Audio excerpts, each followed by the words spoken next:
चलिए बुलेटिन की शुरुआत करते हैं।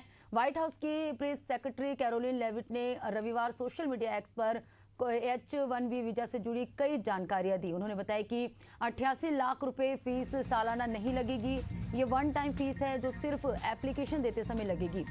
लेविट ने कहा ये बदलाव लॉटरी से निकाले गए नए वीजा पर लागू होंगे। पुराने वीजा होल्डर्स रिन्यूअल या 21 सितंबर से पहले अप्लाई करने वालों के लिए नियमों में कोई बदलाव नहीं हुआ है। H-1B वीजा होल्डर देश से बाहर जा सकते हैं और वापस भी आ सकते हैं। अमेरिकी राष्ट्रपति डोनाल्ड ट्रंप ने शनिवार सुबह H-1B वीजा के लिए एप्लीकेशन फीस 88 लाख रुपए कर दी थी। इसके बाद मेटा, माइक्रोसॉफ्ट और अमेजन जैसे टेक कंपनियों ने अपने विदेशी कर्मचारियों से रविवार तक अमेरिका वापस लौटने को कहा था।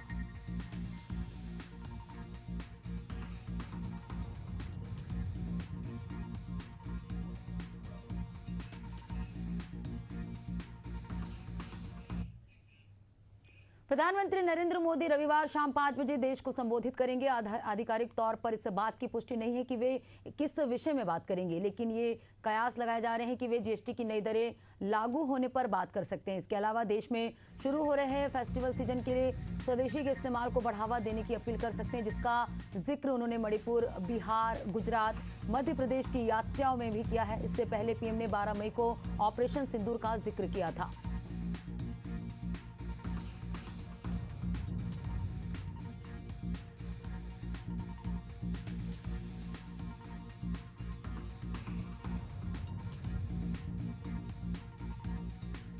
तो कल से लागू होनी है जीएसटी की नई दरें। आज प्रधानमंत्री नरेंद्र मोदी देश को संबोधित करेंगे।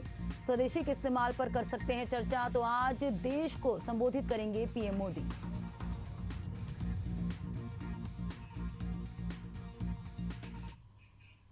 और चलिए बात करेंगे अगली खबर की। फेस्टिव सीजन की शुरुआत और नवरात्रि के पहले दिन आम जनता को बड़ी राहत मिलने वाली है। सोमवार 22 सितंबर से नए जीएसटी रेट लागू होंगे, जिसके चलते कई रोजमर्रा इस्तेमाल वाली चीजें सस्ती होंगी, यानी अब जेब पर कम बोझ पड़ेगा और जरूरी सामान पहले से सस्ता मिलेगा। रसोई में इस्तेमाल के सामान से लेकर इलेक्ट्रॉनिक्स, दवाइयां और उपकरणों से लेकर वाहन तक लगभग 375 वस्तुएं सोमवार यानी 22 सितंबर से सस्ती हो जाएंगी। सरकार ने टैक्स सिस्टम को आसान बनाने के लिए ऐसा किया है। इससे आम जरूरत की चीजें जैसे पनीर, घी और साबुन, शैम्पू के साथ एसी, कार भी सस्ते होंगे। जीएसटी काउंसिल की 56वीं मीटिंग में इस पर फैसला लिया गया था। वित्त मंत्री निर्मला सीतारमण ने 3 सितंबर को इसकी जानकारी दी है। तो नवरात्र के पहले दिन घट जाएंगे कई वस्तुओं के दाम। लग्जरी आइटम्स और तंबाकू प्रोडक्ट्स महंगे होंगे।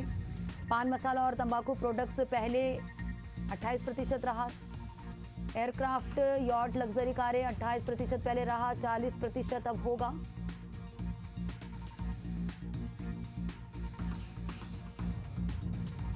पान मसाला और तंबाकू प्रोडक्ट्स 28% था पहले, अब 40% होगा। एडिशनल शुगर प्रोडक्ट्स 28% से 40% होगा। नॉन अल्कोहलिक बेवरेज 18% से अब 40% होगा।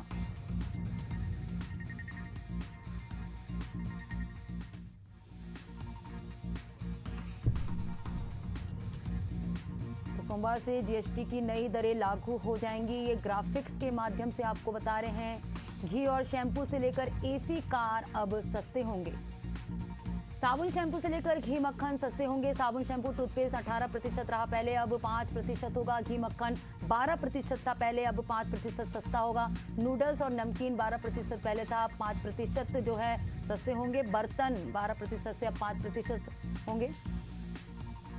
तो सिलाई मशीन 12% से 5% होंगे। कृषि ट्रैक्टर, टायर 18% से 5%। सिंचाई की मशीन 12% से 5% होगा। कृषि मशीनरी 12% से 5% सस्ते होंगे।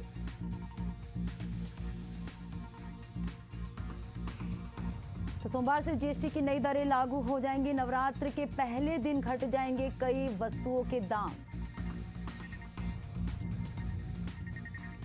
तो हेल्थ इंश्योरेंस 18% से 0%, अब थर्मामीटर 18% से 5%, ऑक्सीजन 12% था पहले, अब 5% सस्ते होंगे। डायग्नोस्टिक किट 12% था पहले, अब 5% होंगे। छोटी कारें 28% रहा पहले, अब 18% सस्ते होंगे।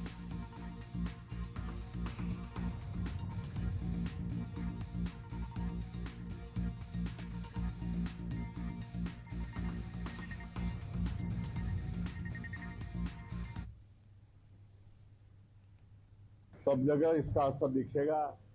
काहे कि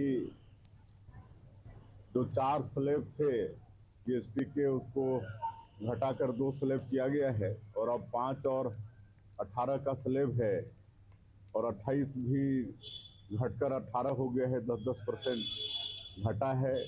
18 5 भी हुआ है, 5 से 0 भी हुआ है। तो इससे उद्योग व्यापार में लाभ होगा और हमारे अन्नदाता किसान भाई को भी, बहनों को भी बहुत लाभ होगा। हमारे कृषि संयंत्र, हमारे कीटनाशक उर्वरक वगैरह की कीमतें काफ़ी कम होंगी, जिससे कृषि का लागत भी कम होगा और किसानों को फायदा होगा। देश भर में पहलगाम आतंकी हमले के बाद पाकिस्तान के खिलाफ जनता के अंदर का आक्रोश अभी खत्म भी नहीं हुआ है कि भारत और पाकिस्तान क्रिकेट जगत में एक हफ्ते के अंदर दूसरी बार फिर आमने सामने खड़े होंगे। एशिया कप के ग्रुप स्टेज में भारत एक बार फिर पाकिस्तान को धूल चटाने के लिए क्रिकेट के मैदान में उतरेगा। ये मुकाबला दुबई इंटरनेशनल स्टेडियम में रात 8 बजे से खेला जाएगा। टॉस शाम 7:30 बजे पर होगा। देश भर में पिछले मैच को लेकर बायकॉट की लहर के बीच भी भारत ने मैच खेलते हुए पाकिस्तान को 7 विकेट से रौंदा था।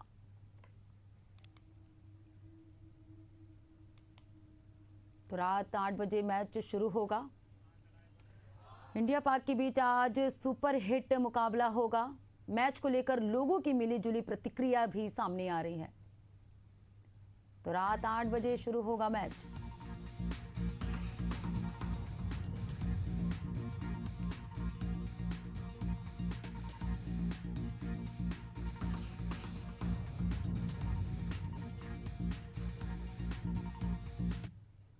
चलिए बात करेंगे अगली खबर की। छत्तीसगढ़ के बहुचर्चित शराब घोटाले में ईओडब्ल्यू ने रविवार को बड़ी कार्रवाई की। राजधानी रायपुर समेत बिलासपुर और दुर्ग जिले में शराब कारोबारियों के घरों पर दबिश दी गई। बताया जा रहा है कि प्रदेश भर में कुल 10 ठिकानों पर एक साथ छापा मारा गया। वहीं रायपुर में 3 से 4 स्थानों पर जांच की जा रही है। इनमें देवनागरी स्थित शराब कारोबारी अवधेश यादव का घर भी शामिल है, जहाँ टीम दस्तावेजों की जाँच पड़ताल में जुटी हुई है।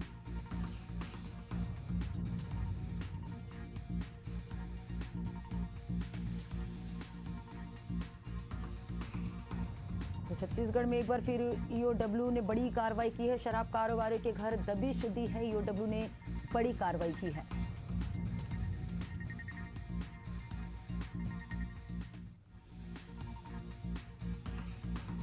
तो शराब कारोबारियों के घर ईओडब्ल्यू ने दबिश दी है। ईओडब्ल्यू ने बड़ी कार्रवाई की है। लगातार छत्तीसगढ़ के बहुचर्चित शराब घोटाले मामले में एक के बाद एक ईओडब्ल्यू ने कार्रवाई की है। एक बार फिर ईओडब्ल्यू ने बड़ी कार्रवाई की इस मामले में। शराब कारोबारी के घर पर ईओडब्ल्यू ने दबिश दी है।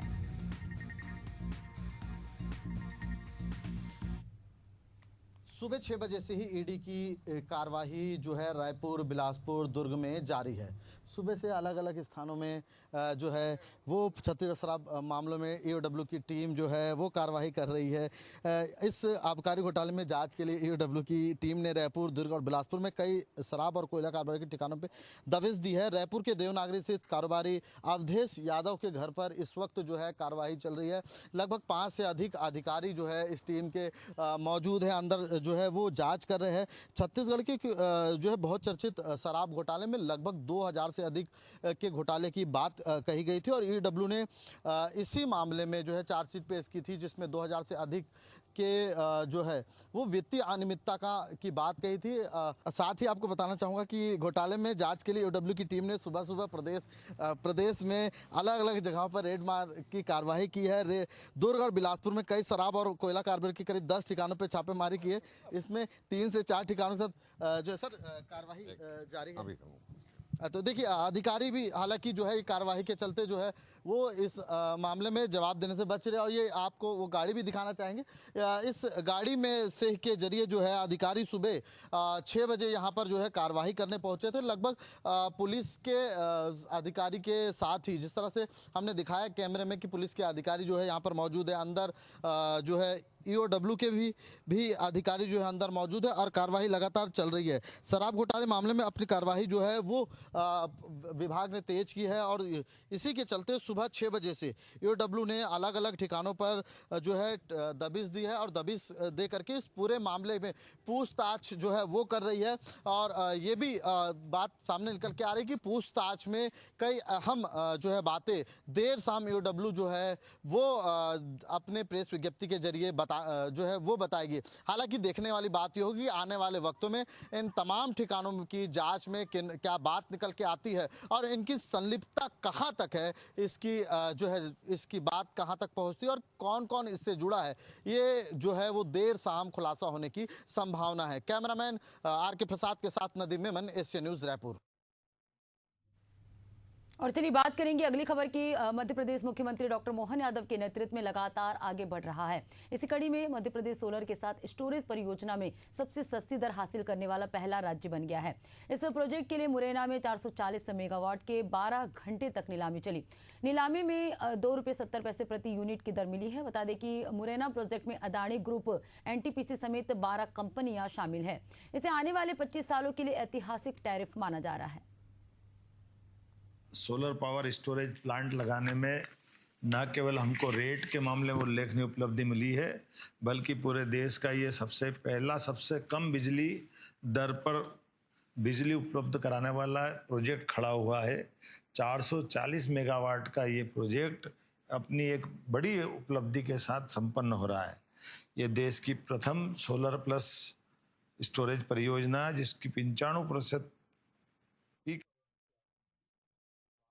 उपलब्धता के आधार पर है। मैं मान के चलता हूँ कि ये जिस प्रकार से इसकी रचना बनी है, बिजली कंपनियों के लिए खासकर नवकरणीय ऊर्जा के क्षेत्र में हमने पंप स्टोरेज और सोलर दोनों का मिला जुला रूप बैटरी से जोड़ करके जो खड़ा किया है, ये कई प्रकार से उल्लेखनीय है। और उससे बढ़कर बात यह कि इसकी नीलामी की प्रक्रिया 9 घंटे चली है और नीलामी की प्रक्रिया में हमने पारदर्शिता का ऐतिहासिक एक अलग प्रकार का प्रदर्शन किया है, जब हम अपने इस प्रयोग के आधार पर देश भर में नंबर 1 के राज्य के रूप में स्थापित हुए हैं। आइए हम सब ऐसे प्रयोगों के माध्यम से जन कल्याण के कामों को यशस्वी प्रधानमंत्री के नेतृत्व में राज्य को भी कदम से कदम मिलाकर केंद्र के साथ डबल इंजन की सरकार में हम चल रहे हैं। प्रधानमंत्री नरेंद्र मोदी अपने 75वें जन्मदिन पर मध्य प्रदेश के धार पहुंचे थे, जहां उन्होंने देश की आबादी को बड़ी सौगात दी थी। साथ ही देश की इकोनॉमी को बढ़ाने के लिए एक मंत्र दिया। वो मंत्र था स्वदेशी को बढ़ावा। प्रधानमंत्री नरेंद्र मोदी के इस मंत्र को राजधानी भोपाल ने अपनाना शुरू कर दिया है। त्योहारों से पहले भोपाल के अलग अलग मार्केट में से लेकर प्रचार प्रसार भी तेज हो गया है। क्या कुछ प्रचार किया जा रहा है, देखिए खास रिपोर्ट।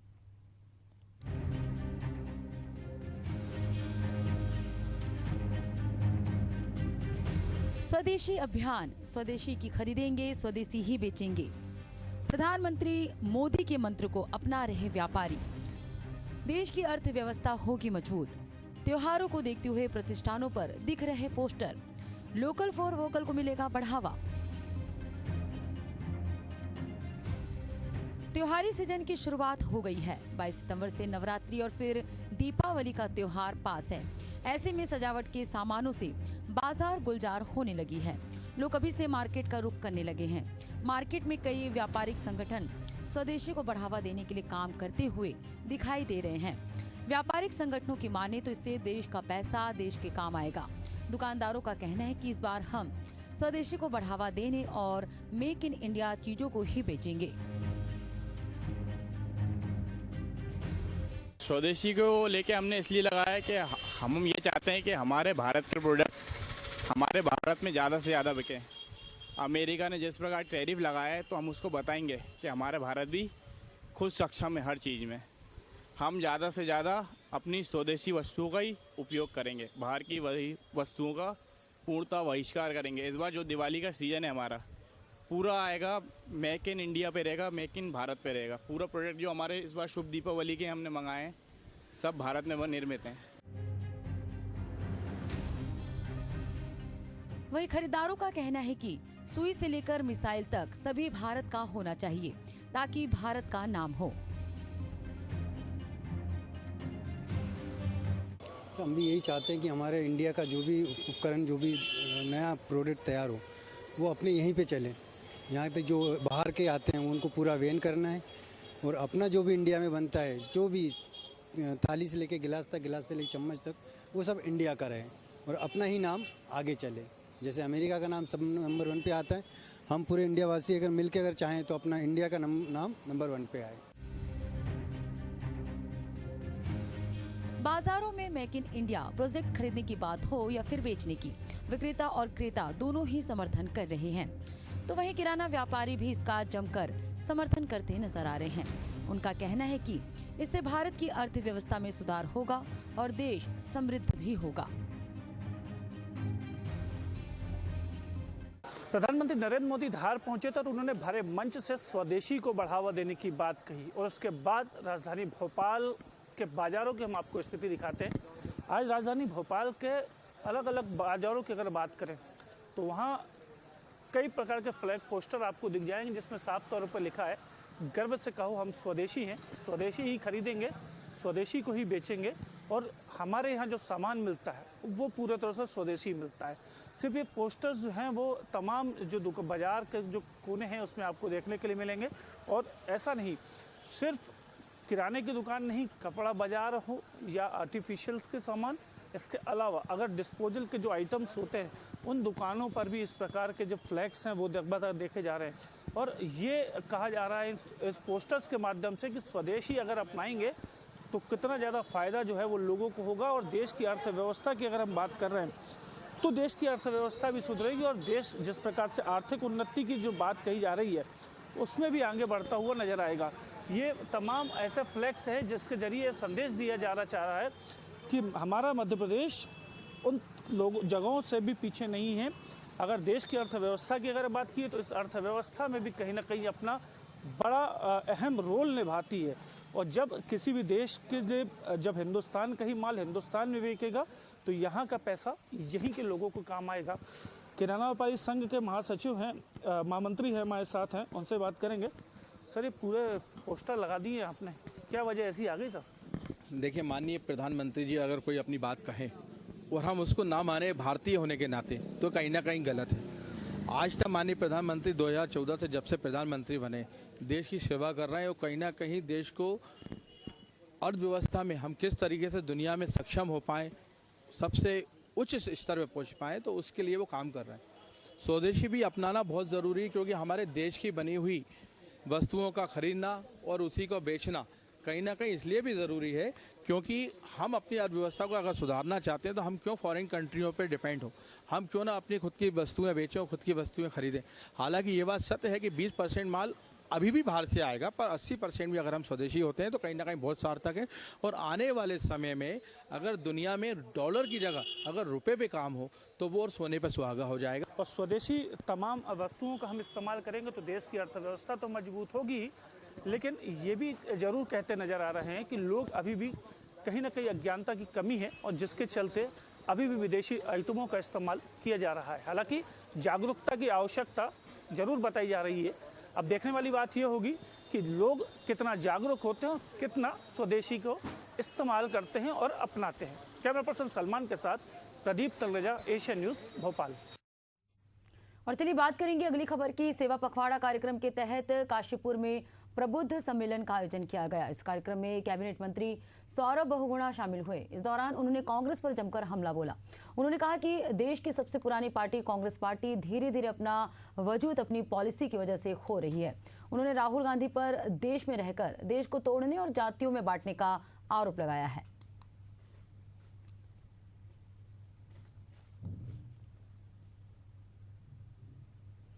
उत्तराखंड के उधम सिंह नगर जिले में प्रतिबंधित पॉलिथीन को लेकर सरकार और प्रशासन लगातार कार्रवाई कर रही है। इसी कड़ी में काशीपुर में नगर निगम, राजस्व विभाग, प्रदूषण नियंत्रण विभाग और पुलिस की संयुक्त टीम ने छापेमार कार्रवाई करते हुए भारी मात्रा में प्रतिबंधित पॉलिथीन बरामद की। इस कार्रवाई से पूरे क्षेत्र में हड़कंप मच गया है। फिलहाल टीम पूरे मामले में विस्तार से जाँच कर रही है और दोषियों के खिलाफ कड़ी कार्रवाई की तैयारी की जा रही है। हमें शिकायत मिल रही थी कि सिंगल यूज़ प्लास्टिक कहीं किसी थोक विक्रेता के माध्यम से बाज़ार में सप्लाई किया जा रहा है। इसी को लेके टीम लगाई गई थी। टीम के द्वारा ये अवगत कराया गया कि एक दुकान के बारे में टीम के द्वारा चिन्हीकरण किया गया और ये ज्ञात हुआ था कि वो कभी कभार खुलती थी जब उसको किसी को थोक में सामान देना होता था। तो इसी को लेके वहाँ पे लगातार निगरानी रखी जा रही थी। आज जैसे ही दुकान खुली और दुकान खुलने के बाद वहाँ पे राजस्व की टीम, पुलिस की टीम, नगर निगम की टीम और पॉल्यूशन की टीम के द्वारा एक संयुक्त रूप से मौके का निरीक्षण किया गया। निरीक्षण में ये पाया गया कि वहाँ पे भारी मात्रा में जो सिंगल यूज प्लास्टिक जो प्रतिबंधित है वो वहाँ पे एक थोक विक्रेता के माध्यम से बेचा जा रहा था। तो फिर वहाँ पे जो भी चालानी कार्रवाई होती है, जो सिंगल यूज प्लास्टिक है उसको जब्त करना और अर्थदंड लगाना जो विक्रेता है, तो ये सारी कार्रवाई अभी की जा रही है।